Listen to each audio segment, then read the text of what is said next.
چلیے تفسیر کی طرف آتے ہیں. اب سلیمان علیہ السلام کا الحمدللہ قصہ مکمل ہوا. اب یہاں سے سمود کا قصہ مختصراً آ رہا ہے.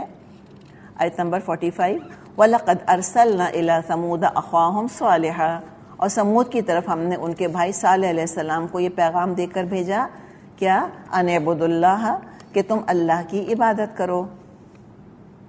فَإِذَا هُمْ فَرِيقَانِ يَخْتَصِمُونَ، تو یکا یک وہ دو متخاصم فریق بن گئے.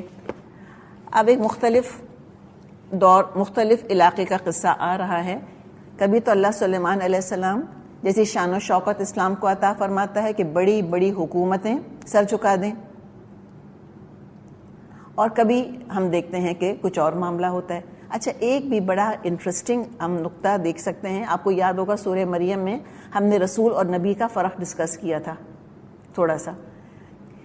یہ آپ دیکھیں کہ نبیوں کو اللہ تعالیٰ نے شان و شوکت دی، حکومت بھی دی، بغیر بحث مباحثے کے لوگوں نے ان کی اطاعت کی. لیکن رسولوں کو شان شوکت طاقت نہیں ملی، بلکہ کتاب اور معجزات دیے گئے. نبیوں کو لوگوں نے بغیر بحث کے مانا، اور رسولوں کے لوگ دشمن ہی رہے، ان سے تکرار بحث مباحثہ اور لڑائی جھگڑا کرتے رہے. یہ تھوڑا سا فرق ہے. تو اب یہاں پر اللہ تعالیٰ نے کیا بتایا کہ اللہ تعالیٰ نے رسول بھیجا صالح علیہ السلام کو. سلیمان علیہ السلام نبی تھے اور صالح علیہ السلام رسول تھے. انہوں نے سمود کو شرک سے روکا. فضول بے مقصد شرک کی خدمت کے لیے وہ دراصل تکبر کا مظاہرہ کرتے تھے، اور شرک کے لیے اور شرک کی عظمت لوگوں کے دل میں داخل کرنے کے لیے عمارتیں بناتے تھے، لوگوں پر ظلم بھی کرتے تھے. تو اللہ نے پہلے کس کا ذکر کیا تھا؟ سلیمان علیہ السلام کا. اور ایک اللہ نے اشارہ کیا دیا تھا؟ ان کے بلڈنگ پروجیکٹس کا اشارہ دیا تھا. ان کا ذکر کر کے سمود کا ذکر کیا. وہ بھی گریٹ بلڈرز تھے. تبھی دو بلڈرز کی بات آ گئی نا، سائڈ بائی سائڈ بالکل. تو تعمیرات ایز سچ نہ اچھی ہوتی نہ بری ہوتی ہیں. کوئی پرائس ٹیگ بھی اللہ نے نہیں لگایا کہ تم اس سے زیادہ کی عمارت کنسٹرکٹ نہیں کر سکتے. تعمیرات فینسی ہوں، ایک سے ایک حسین ہو، وائی ناٹ، کیوں نہ ہوں، کیوں نہ خوبصورت ہوں، کیوں نہ اسٹاؤنڈنگ ہوں. تو تعمیرات by them self in and of them self کچھ بھی نہیں ہوتی. تعمیرات کا مقصد ہے جو ان کو قابل تعریف یا قابل تنقید بناتا ہے. یہ لوگ کیا کرتے تھے؟ تابثون، یوز لیس عمارتیں بناتے تھے. اور سلیمان علیہ السلام نے ہر چیز کام کی بنائی. تو اب دیکھیں، اگر مقصد کے حساب سے ہم کنسٹرکشن کو دیکھیں، ہم جاتے ہیں بے حد خوبصورت یونیورسٹی دیکھتے ہیں، اعلیٰ ترین، کیا دل چاہے گا کہ ہم داخلہ لے لیں اس کے اندر. ہم بہت خوبصورت لائبریری دیکھتے ہیں، اس پہ وہ ٹنٹڈ گلاسز لگے ہیں اور بینچز لگی ہوئی ہیں، خاموشی ہے، کافی ٹیبل ہے، کافی کی خوشبو آ رہی ہے، وہاں پہ کیفیٹیریا بنا ہے چھوٹا سا، کتابیں لگی ہیں شیلفز اپون شیلفز اپون شیلفز، روز کی روز ہیں، ٹھنڈا کمرہ ہے، بالکل سکون، خاموشی، کارپٹ بچھا ہوا ہے. کیا دل چاہے گا کہ بیٹھ کے میں بھی کتابیں پڑھوں. تو خوبصورت لائبریریز دیکھ کے، یا بہت خوبصورت لیبارٹری ہے، ایک سے ایک لیٹسٹ ایکوپمنٹ، جن کا سائنٹیفک انکلینیشن ہے، ان کے تو دل چاہے گا میں کوئی تجربہ شروع کر دوں یہاں پر بیٹھ کے. تو یونیورسٹیز کو دیکھ کے پڑھنے کا دل چاہے گا، لائبریریز کو دیکھ کے مطالعہ کرنے کا دل چاہے گا، لیبارٹریز کو دیکھ کے تجربے کرنے کا دل چاہے گا. خوبصورت مقبرہ دیکھ کر کسی کا مرنے کا دل نہیں چاہے گا. آج میرے میاں مجھ سے کہیں کہ بھائی تو مر تو میں تاج محل بنا دوں گا، کہ مجھے نہیں چاہیے تاج محل. تو ہم کبھی چاہیں گے؟ کبھی بھی نہیں. تو مقبرے دیکھ کے کس کا دل چاہتا ہے؟ اسی طرح وہ اپنے مشرکوں کے کلچر والے جو لوگ تھے، اپنے بزرگوں کی یا اپنے خداؤں کی عظمت کے لیے بڑے بڑے مجسمے بناتے تھے، یوز لیس، وہ وجود ہی کوئی نہیں ہے، غیر حقیقی ہستیوں کے مجسمے بنا دیے، کوئی فائدہ نہیں ہے. تو زندہ قومیں جو ہوتی ہیں نا، جو ترقی یافتہ قومیں ہوتی ہیں، وہ تعلیم گاہوں اور اسپتالوں اور عوام کی سہولت کے لیے کنسٹرکشن کرتی ہیں. اور خاص طور پہ مسلم اقوام، زندہ اقوام، وہ اسلام کی ترویج کے لیے کنسٹرکشن کرتی ہیں، اور مردہ قومیں مقبرے بناتی ہیں، اپنے نام و نمود کے لیے رہنے کے لیے محلات لوگ بنا لیتے ہیں، اور اپنے فاسق عقیدے کو پروموٹ کرنے کے لیے وہ بڑے بڑے اپنے لیڈرز کے مجسمے بناتے ہیں، وہ سارے ٹاپل ہو جاتے ہیں، سارے گرا دیے جاتے ہیں، نہ فائدہ نہ حاصل۔ تو یہ ذرا سا کمپیریزن تھا قوم سمود کا سلیمان علیہ السلام سے، اس لیے کنسٹرکشن کے لیے دونوں ہی مشہور ہیں۔ اب صالح علیہ السلام آئے، انہوں نے قوم کو دعوت دی، تو کیا ہوا؟ فَإِذَا اچانک ہم فریقان یختصمون، دو فریق بن گئے جو آپس میں جھگڑنے لگے۔ جیسے ہی وحی کا کرنٹ دوڑتا ہے لوگ دو گروپس میں تقسیم ہو جاتے ہیں، جیسے کہ پانی کے اندر کرنٹ ہم دوڑائیں تو الیکٹرالسس ہوتا ہے کہ نہیں، ہائیڈروجن ایک طرف اور آکسیجن ایک طرف، یہ ایک نیچرل چیز ہے۔ ہم کیا سمجھتے ہیں کہ جیسے ہی دین آئے گا برکتیں لے کر آئے گا، آف کورس لے کر آئے گا، لیکن ہمارا کانسیپٹ برکت کے بارے میں کیا ہے؟ وہ یہ ہے کہ جیسے ہی دین آئے گا نا سارے مسائل حل ہو جائیں گے، سارے دل جڑ جائیں گے، سارے جھگڑے ختم ہو جائیں گے۔ ایسے نہیں ہوتا۔ پہلا ری ایکشن ہمیشہ کیا ہوتا ہے؟ سپلٹ، فرق ہو جاتا ہے، دودھ کا دودھ پانی کا پانی الگ، دین والے ایک طرف اور شرک کرنے والے ایک طرف، توحید پرست ایک طرف، مشرک ایک طرف، اور پھر ظاہر ہے جھگڑیں گے وہ آپس میں، کیوں نہیں جھگڑیں گے؟ اور یہ جھگڑنا کیسا ہے؟ زبانی کلامی بحث تو ہوتی ہے۔ آپ دیکھ لیں جب بھی گھروں میں کوئی ایک چینج ہوتا ہے اس گھر کے اندر بحث مباحثے کا ایک محاذ کھل جاتا ہے، لوگ آ کر الجھ رہے ہوتے ہیں، کیوں کر رہے ہو، کیا فائدہ ہے اس کا، کہاں لکھا ہے، don't be rigid, don't be an extremist, یہ نہیں لکھا، یہ سختی نہیں ہے، یہ بہکا رہے ہیں، ورغلا رہے ہیں، اور جو دین پر عمل کرنا جو شروع کر رہے ہوتے ہیں وہ اپنا پوائنٹ آف ویو پیش کر رہے ہوتے ہیں کہ قرآن میں یہاں لکھا ہوا ہے، حدیث میں یہ لکھا ہوا ہے، سنت ہم سے یہ کہتی ہے۔ تو obviously یہ تو ہوگا، ٹیمپریریلی عارضی طور پہ حق حاصل کرنے کے لیے ہمیں امن کو قیمت کے طور پہ ادا کرنا ہوگا۔ اتفاق پہلی کیجولٹی ہوتی ہے حق قبول کرنے کی، وہ شیٹر ہو جاتا ہے حق، اتفاق جو سارا آپس میں کوہیژن ہوتا ہے، سارا آپس میں اتفاق ہوتا ہے، وہ ختم ہو کے رہ جاتا ہے عارضی طور پہ، پھر دوبارہ جڑ جاتا ہے۔ پہلے غلط بنیادوں پر جڑے ہوئے تھے، تو ایک عمارت ہے غلط بنیاد پہ کنسٹرکٹ کر دیا، ٹھیک کرنا ہے اس کو، تو بتائیں کیا کریں گے؟ توڑ پھوڑ ہوگی کہ نہیں ہوگی؟ ڈی کنسٹرکٹ کرنا ہوگا نا اس کو پہلے، اور اس کے بعد دوبارہ عمارت اٹھائی جائے گی صحیح بنیاد پر، سارا اتفاق آ جائے گا واپس۔ آپ صلی اللہ علیہ وسلم جس دور سے گزر رہے تھے، جب سورہ نمل نازل ہوئی، مکے کی یہی سچویشن تھی، گھر گھر جھگڑا، گھر گھر جھگڑا، بحث مباحثے، تو میں مار پٹائیاں بھی کر رہے تھے، مشرک تو مار رہے تھے، برا بھلا کہہ رہے تھے، لیکن پھر کیا ہوا آگے جا کر؟ اتفاق ہو گیا کہ نہیں ہو گیا؟ جی ہاں ہو گیا۔ تو یہ دو گروہ بن گئے لڑنے والے۔ قال صالح علیہ السلام نے کہا یا قومی، اے میری قوم، لیکن کو دور نہیں کیا، پرے نہیں کیا، جھگڑے اپنی جگہ، اپنائیت اپنی جگہ، اتفاق چلا گیا، اختلاف آ گیا، کوئی بات نہیں، اپنائیت اپنی جگہ۔ یہ ہے نا مزے کا بیلنس، چھوڑنا نہیں ہے، نہ دین چھوڑنا ہے نہ رشتہ داروں کو چھوڑنا ہے، بات ساری یہ ہے، دونوں کو پکڑ کے رکھنا ہے۔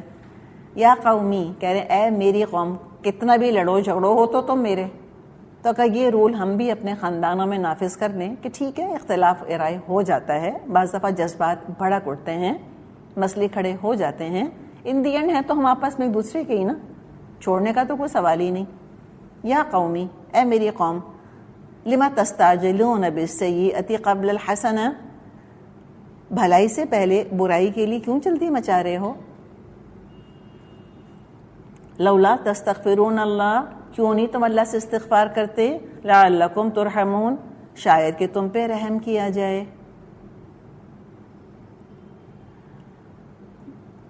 تو ایک گروہ تھا جو کہ ڈومیننٹ گروہ تھا، اس نے کیا جلدی مچائی؟ برائی کی۔ کیا تھی برائی؟ عذاب کی فرمائش۔ صالح علیہ السلام نے خیر خواہی سے ان کی جہالت کو توڑنا چاہا، اصلاح کرنی چاہیے، کہا کہ عذاب مت مانگو، میں تم کو عذاب تو تمہارے مانگے بغیر بھی آئے گا، میں تم کو عذاب دلوانے نہیں آیا، بچانے کے لیے آیا ہوں۔ تو اپنی امان پکڑ لو، اپنا ڈیفنس پکڑ لو، وہ کیا ہے؟ استغفار۔ آپشن موجود ہے نا تمہارے پاس استغفار کر کے عذاب سے بچنے کا، تو کیوں عذاب مانگتے ہو تم؟ رحم مانگو اللہ سے، تم پہ رحم کیا جائے گا، تو استغفار کے ساتھ اللہ کا رحم آتا ہے۔ قالو بولے طیرنا بکا وبمن معک، انہوں نے کہا ہم نے تو تم کو تمہارے ساتھیوں کو بدشگونی کا نشان پایا ہے۔ تو اس جملے نے ہمیں کچھ ان کی تاریخ اور کچھ ان کی ہسٹری اور کچھ واقعات جو پیش آ رہے ہوں گے اس کا انڈیکیشن دیا ہے۔ ایسا محسوس ہو رہا ہے کہ اللہ تعالیٰ قوم سمود پر صالح علیہ السلام کے آنے کے بعد چھوٹی بڑی آزمائشیں ڈال رہا تھا۔ کیوں؟ ایک الارمنگ سچویشن پیدا ہو تاکہ یہ جاگیں، ان کے دل نرم ہوں، اللہ کی طرف رجوع کریں، اپنے لائف سٹائل کی خرابیاں نظر آئیں، اصلاح کے لیے تیار ہو جائیں۔ تو یہ مقصد ہوتا ہے۔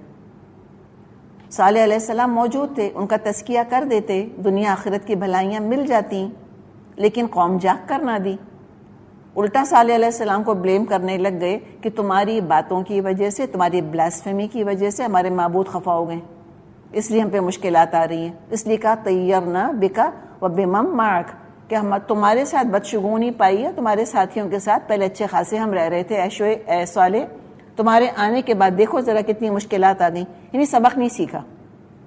قال طائرکم عند اللہ بل انتم قوم تفتنون، صالح علیہ السلام نے جواب دیا تمہارے نیک و بدشگون کا سرشتہ تو دراصل اللہ کے پاس ہے، اصل بات یہ ہے کہ تم لوگوں کی تو آزمائش ہو رہی ہے۔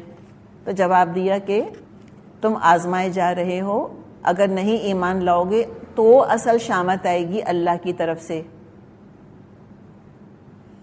تو وہ سمود کی قوم کیا کہتی تھی کہ صالح تمہاری باتوں کی وجہ سے نا ہمارے معبود خفا ہو گئے ہم پر، اس لیے مشکلات آ رہی ہیں۔ ان کا کہ نہیں، تم آزمائے جا رہے ہو اللہ کی طرف سے، بات مان لو تم۔ لیکن بات مان کے نہ دی انہوں نے، اور سازشیں کرنے لگ گئے۔ تو کیا ہوا؟ وَكَانَ فِي الْمَدِينَةِ تِسْعَةُ رَهْطٍ يُفْسِدُونَ فِي الْأَرْضِ وَلَا يُصْلِحُونَ، اس شہر میں 9 جتھے دار تھے جو ملک میں فساد پھیلاتے اور کوئی اصلاح کا کام نہ کرتے۔ یہ قوم ہجر کے علاقے میں آباد تھی، وہاں 9 رہطن، 9 گروپس تھے۔ اچھا، کیا گروپس کیسے تھے؟ جیسے ہم مافیا کہتے ہیں نا آج کل، اور ہر مافیا کا ایک ڈان ہوتا ہے، رائٹ، گاڈ فادر ٹائپ، وہ جو تصور آتا ہے دماغ میں ہمارے۔ تو 9 بیسکلی 9 سمجھے کہ ڈانس تھے مافیا کے، 9 اس طرح کے لیڈرز تھے، ایک ایک ان میں سے بڑا کرتا دھرتا بڑا کلاؤٹ والا تھا، اور ہر ایک ان میں سے جو 9 لیڈرز تھے ان کے 9 گروپس بنے ہوئے تھے، حد درجے کے فسادی، کسی قسم کی اصلاح کا کام نہیں کرتے تھے۔ ظاہر ایک مافیا کے لیڈر کے ساتھ تصور کیا آتا ہے؟ وہ کیا کرے گا؟ تبلیغ کرے گا؟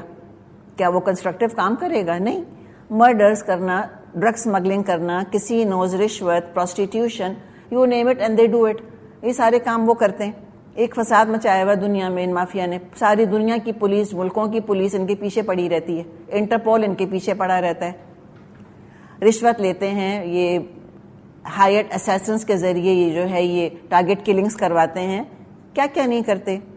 تو لگتا ہے اسی طرح گینگز تھے، 9 ان کے 9 گینگ لیڈرز تھے، اور یہ انہی 9 گینگ لیڈرز میں سے ایک شخص نے اس اونٹنی کو قتل کیا تھا، اونٹنی کو مارا تھا۔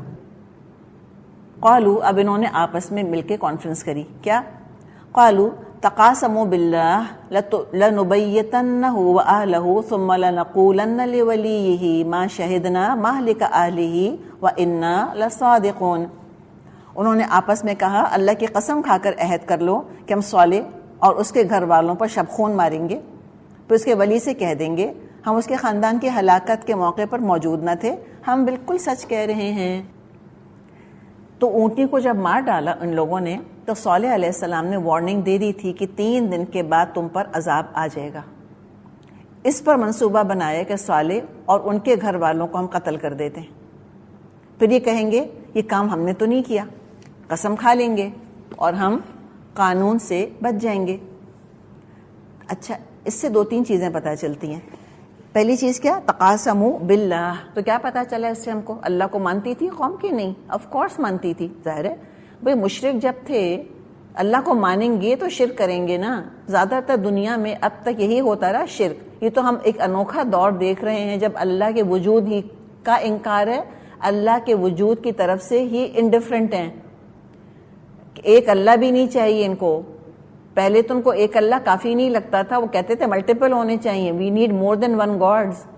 یہ آج ٹوٹل ریجیکشن جو ہے اللہ کا، یہ تو ایک بالکل ڈفرینٹ کانسیپٹ ہے. یہ تو پہلے کبھی آیا نہیں دنیا کی تاریخ میں. مسئلہ ہمیشہ شرک کا رہا. نمبر ایک تو یہ کہ اللہ کو مانتے تھے لیکن اللہ کو جانتے نہیں تھے نا. اللہ کو جاننے کا ذریعہ تو رسول ہوتے ہیں، صرف وہ ماننے کو تیار نہیں تھے، بس ایک لپ سروس تھی اللہ کے لیے. اور کیا پتہ چلا؟ پتہ یہ چلا کہ صالح علیہ السلام بہت پاورفل قبیلے سے تعلق رکھتے تھے. یہ بھی پتہ چلا. تبھی تو کہہ رہے ہیں نا کہ پھر ہم اس کے ولی سے ڈر رہے ہیں نا. دیکھیں ولی کون ہے؟ قریبی رشتہ دار ولی ہوتے ہیں کہ صالح گھر والوں کو مار ڈالیں گے، پھر ڈر لگا ان کو کہ اس کا قبیلہ تو آ جائے گا ہماری جان کو، وہ ہمیں قتل کرنا چاہیں گے بدلے میں، تو ہم کیسے سمجھائیں گے ان کو؟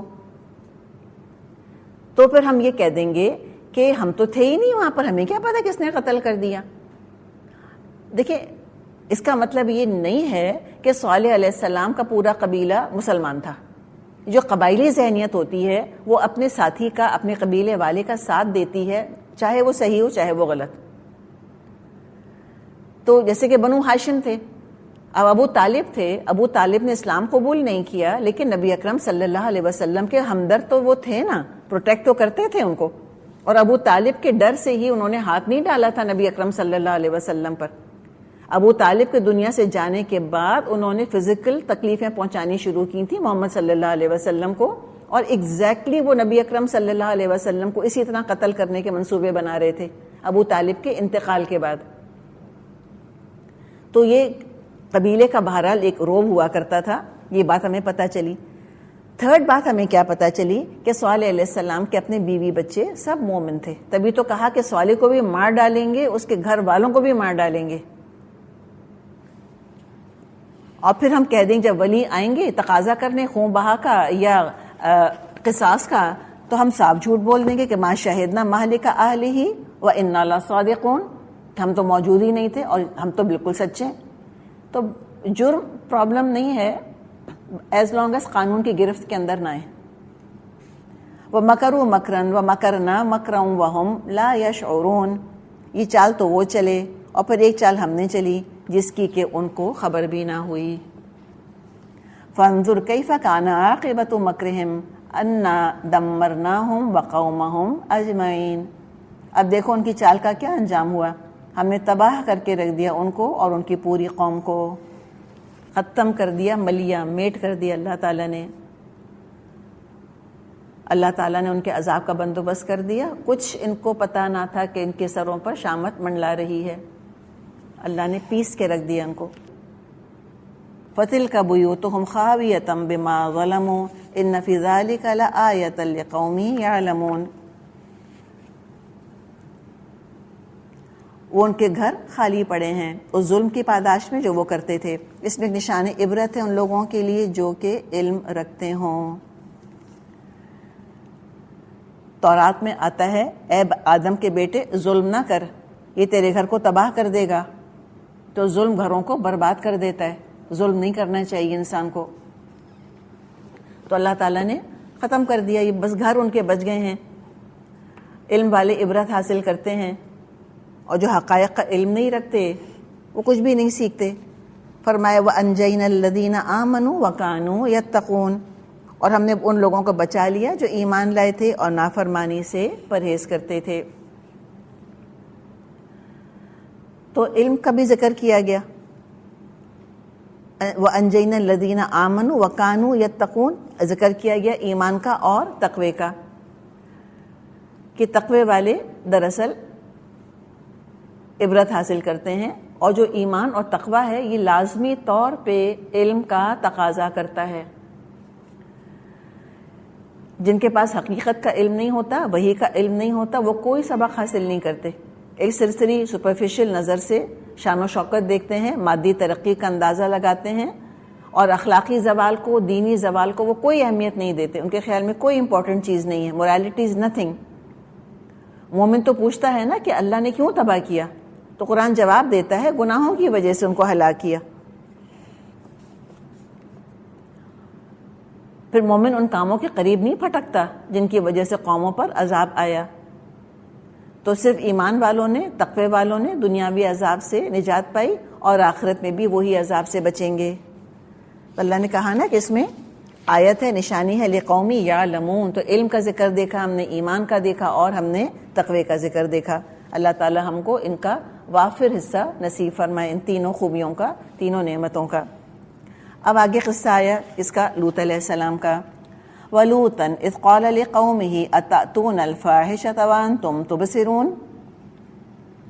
اور لوط علیہ السلام کو ہم نے بھیجا. یاد کرو وہ وقت جب اس نے اپنی قوم سے کہا کیا تم آنکھوں دیکھتے بدکاری کرتے ہو؟ أَإِنَّكُمْ لَتَأْتُونَ الرِّجَالَ شَهْوَةً مِّن دُونِ النِّسَاءِ بَلْ أَنْتُمْ قَوْمٌ تَجْهَلُونَ.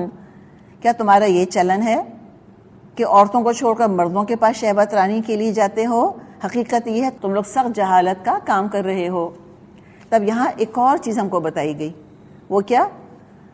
وَأَنْتُمْ تُبْصِرُونَ. اتنے بے حیا ہو گئے تھے، اتنے غیر فطری ہو گئے تھے، اور غیر فطری کام کر کر کے انسان اپنی فطرت سے ڈسکنیکٹڈ ہو جاتا ہے کہ ایک دوسرے کے سامنے یہ کام کرتے تھے، کھلم کھلا کرتے تھے. اس درجے کی ایکسیپٹیبلٹی تھی کہ شرمندگی بھی کوئی نہیں تھی. there was no embarrassment involved. it was a done deal, accepted, expected. بلکہ نہایت اچھی چیز تھی. تو حیرت اور کراہیت سے پوچھا گیا کہ مردوں سے شہوت پوری کرتے ہو عورتوں کو چھوڑ کر؟ اتنا گندا کام. اور جس مقام کو استعمال کرتے تھے جسم کے، وہ جگہ ہی ناپاکی نکلنے کی جگہ ہے، نجاست نکلتی ہے، فیسس نکلتا ہے وہاں سے. ایسی گندی جگہ شہوت کے لیے استعمال کرنا، اس سے زیادہ اور ان نیچرل چیز بتائیں اور کیا ہوگی. اور کہا کہ تم تو بہت جاہل ہو، سخت جہالت کا کام کر رہے ہو. لبرل نہیں کہا ان کو کہ تم بہت لبرل ہو، کہا کہ اگنورنٹ ہو تم، اب تم انجام نہیں پتا ہوگا کیا اس کا. اور قوم واقعی بڑی جاہل تھی. کیا بولی؟ فما كان جواب قومه الا ان قالوا اخرجوا آل لوط من قريتكم انهم اناس يتطهرون. مگر اس کی قوم کا جواب اس کے سوا کچھ نہ تھا کہ انہوں نے کہا نکال دو لوط کے گھر والوں کو اپنی بستی سے، یہ تو بڑے پاک باز بنتے ہیں.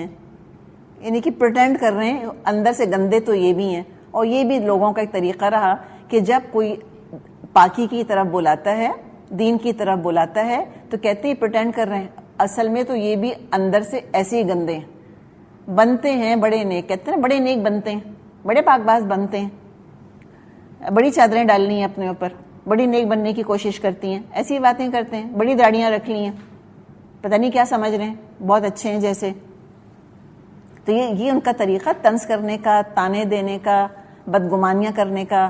کیونکہ خود اتنے گندے تھے، کہا کہ سبھی ایسے ہوتے ہیں، جو کہہ رہا ہے کہ میں گندا نہیں ہوں وہ ضرور جھوٹا ہے، وہ بھی یہی کرتا ہوگا جو ہم کر رہے ہیں. کہا کہ نکالو ان کو یہاں سے. تو جب گناہ ایپیڈیمک بن جاتا ہے، اس سے بچنے والے اور اس کے خلاف آواز اٹھانے والے سب برے بنتے ہیں. بہت کچھ طنز تحقیر کا سامنا کرنا پڑتا ہے ان کو. تو اب کیا ہوا؟ فَأَنْجَيْنَاهُ وَأَهْلَهُ إِلَّا امْرَأَتَهُ قَدَّرْنَاهَا مِنَ الْغَابِرِينَ. آخرکار ہم نے بچا لیا اس کو اور اس کے گھر والوں کو سوائے اس کی بیوی کے، جس کا پیچھے رہ جانا ہم نے طے کر دیا تھا. وَأَمْطَرْنَا عَلَيْهِمْ مَطَرًا فَسَاءَ مَطَرُ الْمُنذَرِينَ. اور برسائی ہم نے ان لوگوں پر ایک برسات، بہت ہی بری برسات تھی وہ ان لوگوں کے حق میں جو متنبع کیے جا چکے تھے. تو بیوی سمیت پوری قوم پتھروں کی بارش سے ہلاک ہو گئی، ختم ہو گئی.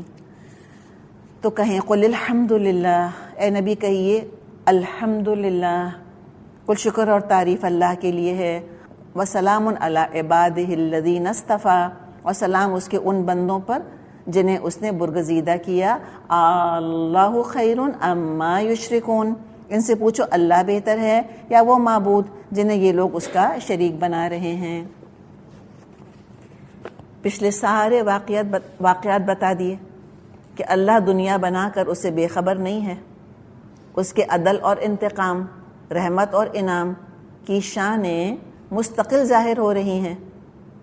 اللہ نے چنے ہوئے بندوں یعنی نبیوں رسولوں نے اپنی زندگی لوگوں کی ہدایت کے لیے لگا دی، دنیا میں 100 مشکلات کا سامنا کیا، مذاق اڑوایا، جان خطرے میں ڈالی، لیکن خود کو اس خوشخبری کا مستحق بنا لیا کہ ان پر سلام ہے، وَالسَّلَامٌ عَلَى الْمُرْسَلِينَ وَسَلَامٌ عَلَى عِبَادِهِ الَّذِينَ اصْطَفَىٰ، سلام ہے اللہ کے چنے ہوئے بندوں پر۔ اور یہ سلام ایسے ہی نہیں ملتا، اس کے لیے بھی بڑی مشکلات اٹھانی ہوتی ہیں، بڑی قربانیاں دینی ہوتی ہیں، بڑا سیلف کنٹرول چاہیے ہوتا ہے۔ ان انبیاء کے لیے، ان رسولوں کے لیے جو اللہ کے چنے ہوئے بندے ہیں، اب دارالسلام ہے، جنت، سلامتی کا گھر۔ تو بتاؤ ذرا، کیا اللہ بہتر ہے جو جنت کی طرف رہنمائی کرتا ہے، دارالسلام کی طرف بلاتا ہے، رحمت کرنا چاہتا ہے، یا وہ بت اور جھوٹے معبود بہتر ہیں جو کہ جہنم کی طرف لے کے جا رہے ہیں، اللہ کا غضب بھڑکا رہے ہیں تمہارے اوپر، اللہ کو ناراض کر رہے ہیں؟ تم سے بتاؤ کون بہتر ہے؟ ایک سوال پوچھ کے چھوڑ دیا، یہ بہتر ہے یا اما یشرکون، یا جو تم شریک ٹھہرا رہے ہو وہ بہتر ہے؟ تو obviously جواب اتنا واضح ہے کہ جواب دینے کی ضرورت ہی نہیں۔ چلیے جی، الحمدللہ ہمارا یہ پارہ مکمل ہوا۔